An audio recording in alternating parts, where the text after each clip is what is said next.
Perkenalkan, nama saya Nadia Monika Manalu, saya dari 11 IPA 2. Di sini saya akan menjelaskan tentang perjuangan mempertahankan kemerdekaan Indonesia.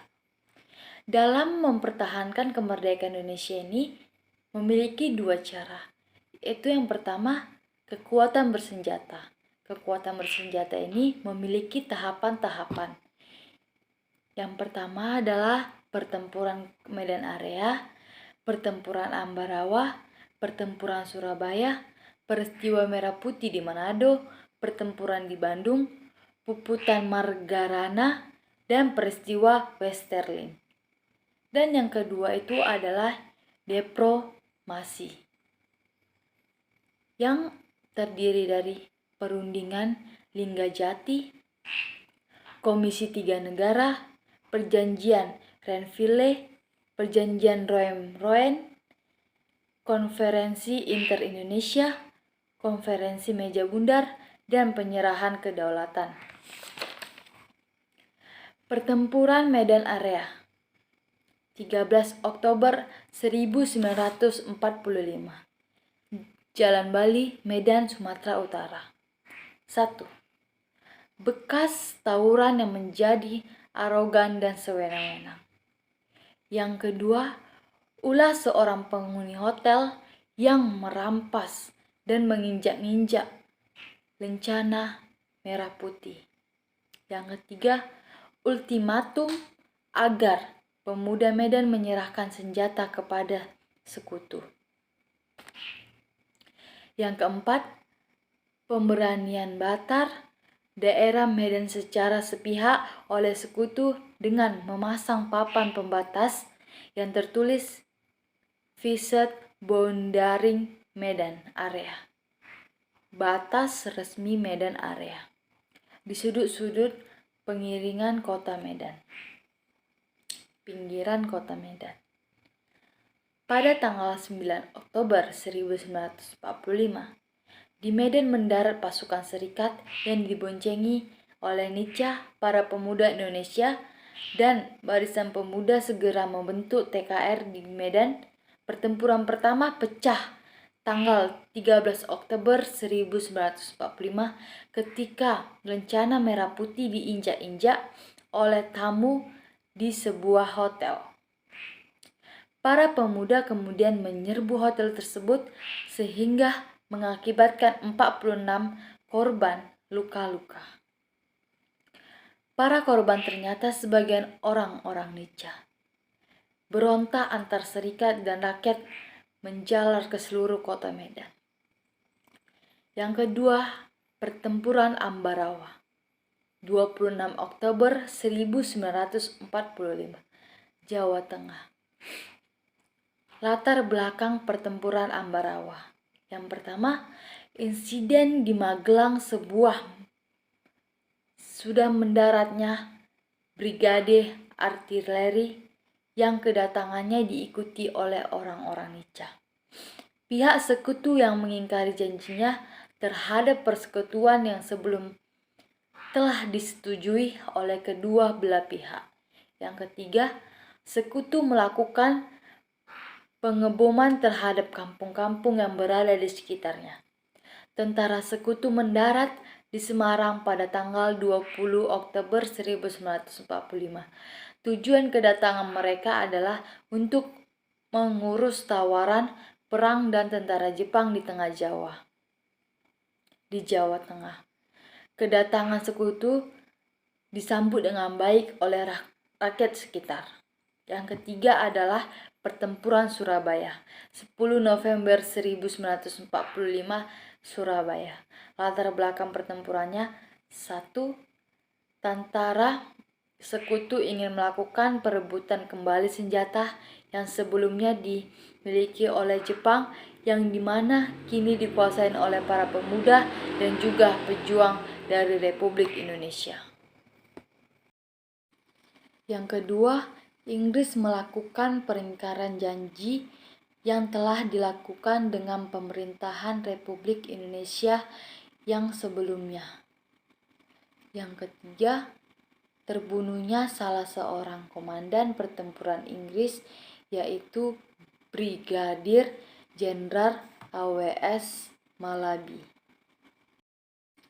Yang keempat, terjadinya sebuah ultimatum yang dilakukan oleh pihak Inggris di mana memerintahkan rakyat Surabaya untuk menyerah kepada Inggris. Berawal dari Mayor Jenderal Robert Mansker mengeluarkan ultimatum yang menyebutkan bahwa semua pimpinan dan orang Indonesia yang bersenjata harus melapor dan meletakkan senjatanya di tempat yang ditentukan dan menyerahkan diri dengan mengangkat tangan di atas. Ultimatum tersebut kemudian dianggap sebagai penghinaan para pejuang dan rakyat, dan ultimatum itu ditolak oleh bangsa Indonesia. Pada 10 November pagi, tentara Inggris mulai melancarkan serangan berskala besar dan menyebabkan ribuan jiwa melayang. Dan selanjutnya adalah peristiwa Merah Putih di Manado, Tomohon, dan Minahasa. 21 Agustus 1945, tentara Jepang yang ada di tempat tersebut sudah menyerahkan wilayah Sulawesi pada EHW Palengkahu yang adalah pembesar dari Barisan Pemuda Indonesia.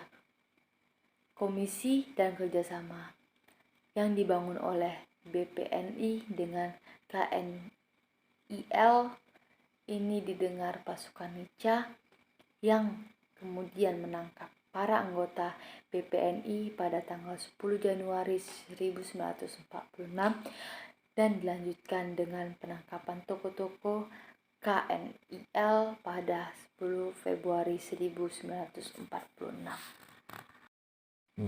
Mereka ingin menegakkan kembali pemerintahan Belanda di Manado. Untuk mewujudkannya, tentara sekutu mengumumkan larangan mengibarkan bendera merah putih.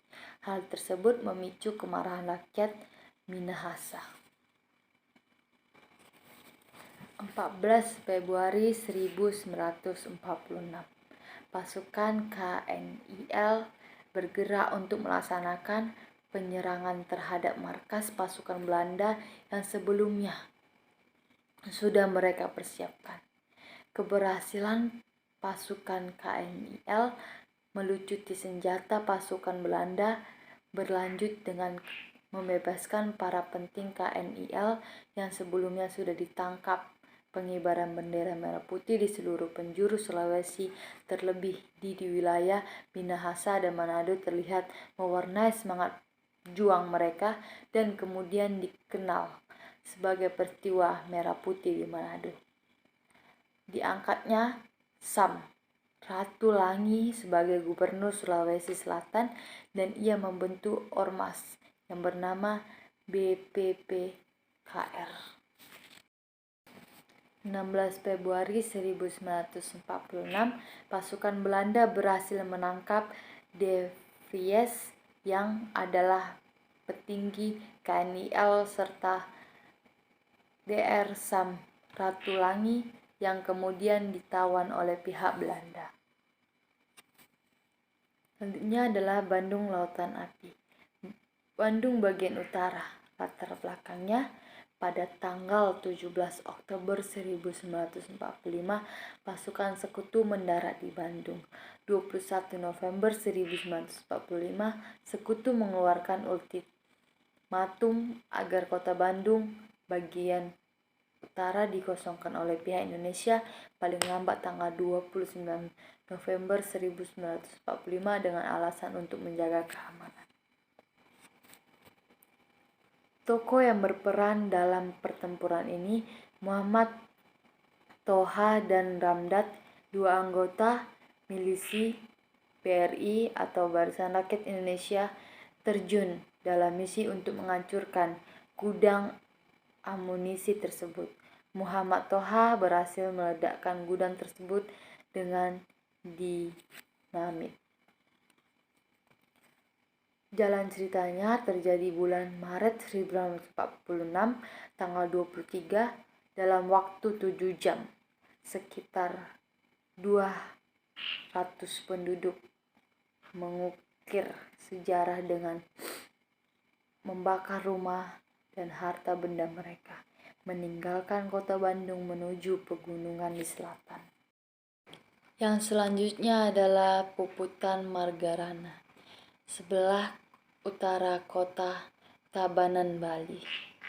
Latar belakang pertempuran ini dipicu oleh hasil perundingan Linggarjati yang salah satu isinya menyatakan bahwa pengakuan secara de facto atas wilayah kekuasaan Indonesia hanya meliputi Jawa, Madura, dan Sumatera. Berarti Bali tidak termasuk bagian Indonesia. 2 dan 3 Maret 1949, Belanda mendaratkan pasukannya kurang lebih 2.000 tentara di Bali yang diikuti oleh tokoh-tokoh yang memihak Belanda. 18 November 1949, pasukan Ciung Wanara berhasil menguasai detasemen polisi Indonesia di Tabanan serta merebut puluhan senjata lengkap dengan artilerinya. Setelah itu pasukan kembali ke desa Adeng Marga Tabanan. 20 November 1949, Belanda mengerahkan seluruh pasukannya ke Bali dan Lombok dan mulai mengisolasi desa Adeng Marga. Dan Belanda juga mendatangkan bantuan dari semua tentaranya di Bali dan Lombok ditambah pesawat pengebom dari Makassar untuk menghadapi pasukan Ngurah Rai.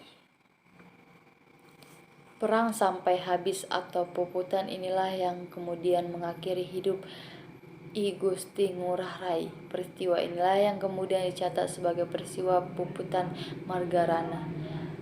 Malam itu pada 20 November 1946 di Marga adalah sejarah penting tonggak perjuangan rakyat di Indonesia melawan kolonial Belanda demi nusa dan bangsa. Yang selanjutnya adalah peristiwa Westerling, Desember 1946, Februari sampai Februari 1947. Sebutan untuk peristiwa pembunuhan ribuan rakyat sipil di Sulawesi Selatan yang dilakukan oleh pasukan Belanda, Depot Spesial Troepen dengan pemimpin Raymond Pierre Paul Westerling. Sebab terjadinya peristiwa Westerling itu adalah kedatangan pasukan Belanda untuk membersihkan daerah Sulawesi Selatan dari pejuang-pejuang Republik dan menumpas perlawanan rakyat yang menentang terhadap pembentukan negara Indonesia Timur.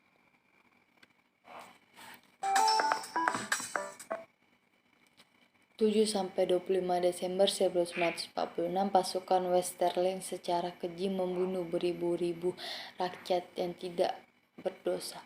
Korban yang jatuh dari pihak Indonesia yaitu sekitar 40.000 jiwa. Nah, sekarang kita masuk ke diplomasi. Yang tadi terdiri dari yang pertama Perjanjian Linggarjati. Itu terjadi pada tanggal 11 sampai 13 November 1946 Linggarjati di Cirebon. Peristiwa bersejarah antara pihak Indonesia dan Belanda dengan pihak Inggris sebagai mediator. Isi perjanjian ini meliputi Belanda mengakui wilayah Indonesia secara de facto serta pembentukan Negara Republik Indonesia Serikat atau RIS. Masuknya AFNI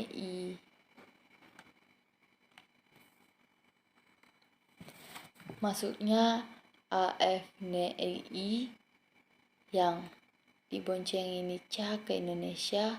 Hal ini karena Jepang menetapkan status quo di Indonesia menyebabkan terjadinya konflik antar Indonesia dengan Belanda seperti peristiwa 10 November di Surabaya. Para pemimpin negara menyadari bahwa untuk menyelesaikan konflik dengan peperangan hanya akan menimbulkan korban dari kedua belah pihak. Namun perundingan yang direncanakan tersebut gagal karena Indonesia meminta Belanda mengakui kedaulatannya atas Pulau Jawa, Pulau Sumatera, dan Pulau Madura, sedangkan Belanda hanya mau mengakui Indonesia atas Jawa dan Madura saja. Isi perjanjian Linggarjati yaitu yang pertama adalah Belanda mengakui secara de facto wilayah Republik Indonesia yaitu Jawa, Sumatera, dan Madura. Yang kedua adalah Belanda harus meninggalkan wilayah Republik Indonesia paling lambat tanggal 1 Januari 1949. Dan selanjutnya yang ketiga adalah pihak Belanda dan Indonesia Serikat sepakat membentuk Negara Republik Indonesia Serikat atau RIS yang terdiri dari wilayah Indonesia, Kalimantan, dan Timur besar sebelum tanggal 1 Januari 1949. Dan yang keempat adalah dalam bentuk Republik Indonesia Serikat, pemerintah Indonesia ini harus bergabung dalam Commonwealth atau Pemakmuran Indonesia Belanda dengan Ratu Belanda sebagai kepalanya. Ada dampak positif dan dampak negatif dalam perundingan Linggarjati ini. Dampak positifnya adalah pemerintah Indonesia mendapatkan pengakuan secara de facto dari pihak Belanda. Dan dampak negatifnya adalah wilayah Indonesia menjadi semakin sempit karena yang diakui hanya wilayah Jawa, Madura, dan Sumatera saja. Dan yang selanjutnya adalah Komisi Tiga Negara atau KTN. 17 Januari 1948 dibentuk sebagai akibat adanya perselisihan pasca Perjanjian Linggarjati oleh Dewan Keamanan Perserikatan Bangsa-Bangsa atau PBB atas usulan dari Amerika Serikat untuk menyelesaikan segala permasalahan melalui jalan damai.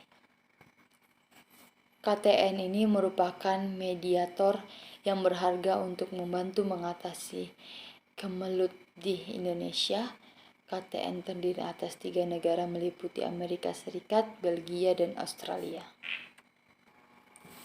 Ada juga peran dan tujuan KTN. Yang pertama, perannya itu adalah sebagai penengah atau mediator dalam perjanjian Renville. Dan tujuan KTN itu adalah perjanjian damai antara kedua belah pihak bisa berjalan dengan lancar dan diharapkan sama-sama menguntungkan masing-masing pihak, baik Republik Indonesia maupun Belanda. Tugas KTN adalah untuk menyelesaikan semua masalah dari mulai sengketa dan masalah lainnya antara Indonesia dengan. Dan yang selanjutnya itu adalah perjanjian Renville. Dilaksanakan untuk menyelesaikan pertikaian antara pihak Indonesia dan Belanda dikarenakan serangan Belanda lewat peristiwa agresi militer 1 pada tanggal 21 Juli sampai 4 Agustus 1947. Lokasinya di tempat netral yaitu di atas kapal USS Renville milik Amerika Serikat yang berlabuh di pelabuhan TJ Priok. Waktu pelaksanaannya yaitu 8 Desember 1947. Waktu penandatangannya adalah 17 Desember 1947. Dampak perjanjian Renville itu yang pertama adalah Indonesia harus menarik mundur pasukan di luar wilayah kekuasaan yang telah disepakati. Yang kedua adalah menyempitnya wilayah di Republik Indonesia karena sebagian dikuasai Belanda. Yang ketiga adalah lengsernya Kabinet Amir Syarifuddin karena dianggap menjual negara terhadap Belanda. Yang keempat adalah Belanda melakukan blokade ekonomi pada Indonesia. Yang kelima adalah Belanda membuat negara boneka seperti negara Borneo Barat, negara Madura, negara Sumatera Timur, dan negara Jawa Timur yang berfungsi untuk mencegah untuk memecahkan belah Indonesia. Dan yang selanjutnya itu adalah perjanjian Rouen 14 April hingga 7 Mei 1948. Diadakannya perjanjian Rouen karena adanya serangan tentara Belanda ke Yogyakarta dan adanya penahanan pemimpin Republik Indonesia serta mendapatkan kecaman dari dunia internasional. Dalam agresi militer 2, Belanda mempropaganda TNI telah hancur. Di sini Belanda mendapatkan kecaman di dunia internasional, terutama Amerika Serikat. Hasil kesepakatannya adalah satu, yang pertama, Angkatan Bersenjata Indonesia akan menghentikan semua aktivitas gerilya. Yang kedua, pemerintah Republik Indonesia akan menghadiri KMB atau Konferensi Meja Bundar. Yang ketiga adalah pemerintah Republik Indonesia dikembalikan ke Yogyakarta. Dan yang selanjutnya adalah Konferensi Inter-Indonesia, yang tujuannya untuk membentuk negara federal atau sanggup disebut negara serikat. Di dalamnya terdiri dari pemerintahan pusat, provinsi, dan daerah. Republik Indonesia harus mempersiapkan diri dengan mengadakan konferensi antar Indonesia yang dilakukan antara pihak Indonesia dan negara boneka bentukan Belanda, karena berdasarkan perjanjian Rome-Rouen, Republik Indonesia ikut serta dalam KMB. Perubahan perilaku negara pemecahan BFO sesudah adanya serangan kedua Belanda yang kita kenal dengan nama agresi militer Belanda II. Dan yang selanjutnya itu adalah Konferensi Meja Bundar. Dilaksanakan karena dunia internasional mengancam keras perbuatan Belanda yang masih berusaha meredamkan kemerdekaan Indonesia dengan serangkaian aksi militer. Karena perundingan sebelumnya gagal, yakni Renville dan Linggarjati, maka dibuatlah perjanjian Rome-Rouen yang salah satu keputusannya Indonesia mengikuti KMB.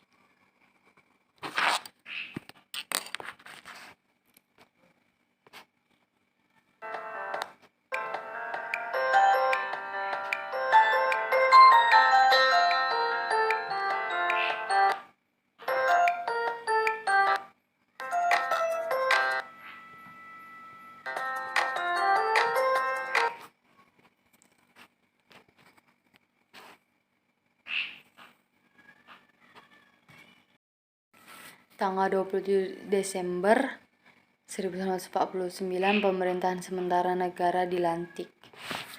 Soekarno menjadi presidennya dengan Hatta sebagai Perdana Menteri yang membentuk Kabinet Republik Indonesia Serikat.